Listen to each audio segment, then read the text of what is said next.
के तपाईहरु पनि तामाको भाँडा माझ्दा माझ्दा हात फुटाएर घाउने घाउ बनाएर चाहिँ भक्क दिक्क प्याक्क हुनु भएको छ? मैले चाहिँ तपाईहरुलाई आज घरेलु एउटा चाहिँ रहस्य एकदम सरल तरिकाको रहस्य लिएर आएको छु। Stay tuned, keep watching guys.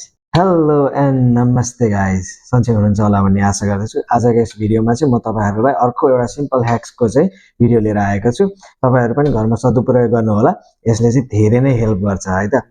आज चाहिँ मैले के लिएर आएको छु भन्दाखेरि तामाको भाँडा छ नि, यो चाहिँ जहिले त्यो घोड्दा घोड्दा गर्दा अब यही रातो परेर उ भरेर आइसक्यो हैन।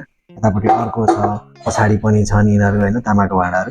अब यो तामाको भाँडा चाहिँ माझ्दाखेरि चाहिँ कहिले पिताम्बरी, कोही चाहिँ खरानी, कोही चाहिँ पिठो र चाहिँ कागती भनेर चाहिँ भनिरहनु भएको छ। त्यो कारण चाहिँ मलाई चाहिँ एउटा चाहिँ रिसर्च गर्दा गर्दा के गर्दाखेरि चाहिँ सहज तरिकाले गर्न सकिन्छ भनेर म तपाईहरुलाई आज यसको बारेमा ट्रिक्स लिएर आएको छु। मैले एउटा भाँडा लिएको छु। यो भाँडामा चाहिँ मैले चाहिँ देख्न सक्नुहुन्छ भने यो मैले भिनेगर लिएर आएको छु। यो व्हाइट भिनेगर हैन, यो चाहिँ तपाईको रेगुलर भिनेगर। यसमा चाहिँ केही पनि छैन। यो चाहिँ तपाईको जहाँ पनि अल्डी, वालमार्ट कि भए चाहिँ तपाईको जुनसुकै ग्रोसरी स्टोरहरुमा चाहिँ मजाले पाइन्छ। अझ हुँदा हुँदा $3 मा पनि पाइन्छ है।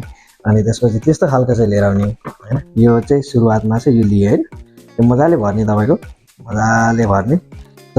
जति जस्तो चाहिन्छ आफुलाई त्यति आफ्नो उस इच्छा अनुसार आफ्नोलाई कति चाहिन्छ त्यो अनुसारको लिनुस् हैन। अनि नेक्स्ट स्टेपमा रहेको छ मैले चाहिँ यो अर्को नुन लिएर आएको छु। रेगुलर नुन, रेगुलर खाने नुन मजाले राख्ने हैन।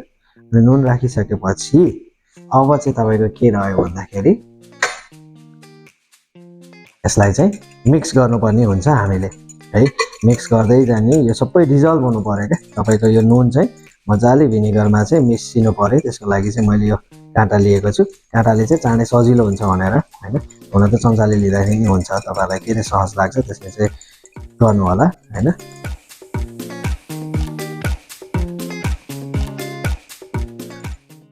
ल फाइनली हाम्रो लगभग नुन चाहिँ मिक्स भइसक्यो भिनेगरमा है। अब चाहिँ तपाईको के रह्यो भन्दा यो भिनेगरमा चाहिँ यो अहिलेको तामाको भाँडा छ नि, जुन चाहिँ रातो भएर बसेन। म अरू पनि एक्जाम्पल देखाउन सक्छु। एकदम सहज उपाय छ, घोट्नुपर्ने धेरै जरुरतै छैन। अब यसको कलर चेन्जेस हेर्नु है। यसलाई चाहिँ धेरै घोट्नुपर्ने, धेरै गर्नुपर्ने नै छैन। यो चाहिँ ताकि चाहिँ हुन्छ नि तामाको चरेसकोमा पनि ट्राई गरेको छु मैले, चरेसलाई पनि हेल्प गर्दो रहेछ हैन। अनि तपाईको धेरै केमिकल चाहिएन क्या। अब यो तपाईको यो घरेलु उपायहरुमा आयो नि त, घरमै भएको भिनेगर सबै युज गर्न पाइयो नि त। फेरि पिताम्बरीले हातसाथ फुट्ने रहेछ हैन। तपाईको धेरै क्या, जहिले हेर्यो हातमा पटपटी फुटेर घाउ नै घाउ आस्तो भने हैन। अब यहाँ हेरिरहनु भएको छ नि, कलर चेन्जेस तपाईले देखिसक्नु भएको होला हैन। एकदमै सहज घरेलु उपाय, तपाईहरु पनि ट्राई गर्नुहोस्। तपाईहरुलाई मन पर्यो अनि यदि तपाईहरुको पनि काम सल्भ भयो भने मलाई कमेन्टमा चाहिँ प्लिज एड गरिदिनु होला हैन। अनि अरू साथीभाइ, अरू इष्टमित्रहरूलाई पनि सेयर गर्नु होला ताकि यो भिडियो, यो कुरा चाहिँ जानकारी होस्, सबैको जीवनमा सहज होस्। त्यो हो नि त मेरो मेन उद्देश्य। ल हेर्नुहोस् त, कलर चेन्जेस देख्नुभयो नि हैन। धेरै घोट्नुपर्ने केही पनि जरुरत छैन नि हैन। अब यसरी नै तपाईको यतापट्टिलाई पनि, यतापट्टिको पनि ताल्दै घोट्नुपर्ने केही जरुरत धेरै छैन। मजाले चट्ट चोपिदिने अनि तपाईको कलर चेन्जेस भएर आइ नै हाल्छ क्या भाँडाको। ल हेर्नु है, देख्नुभयो नि हैन। भाँडालाई के घोट्नुपर्ने छ त, केही पनि छैन। एकदम सहज उपाय साथीहरु। तपाईहरु चाहिँ आफ्नो घरमा हुन्छ नि यसरी युज गर्नु होला। अब तपाईहरुलाई अर्को पनि टेस्ट गरेर देखाउन सक्छु। यो भाँडा पनि यसरी नै चोप्नी मात्रै हैन, धेरै बेर पनि छैन। चोप्ने निकाल्ने त्यति काम त गर्न सकिन्छ नि हैन। त्यति काम गर्यो भने तपाईको भाँडा चमक्क चम्केर बसिरहन्छ। ल अब यसको पनि हेर्नुस् है।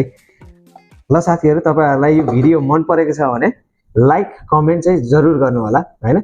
अनि त्यो कारण चाहिँ त्यसले चाहिँ मलाई अरू नयाँ टिप्स ट्रिक्सहरु लिएर आउनका लागि चाहिँ उत्साह अनि त्यसपछि जोश जागर पनि मिल्नेछ। Thank you so much for watching my video. तपाईहरुको दिन शुभ रहोस्। जय होस्, जय नेपाल।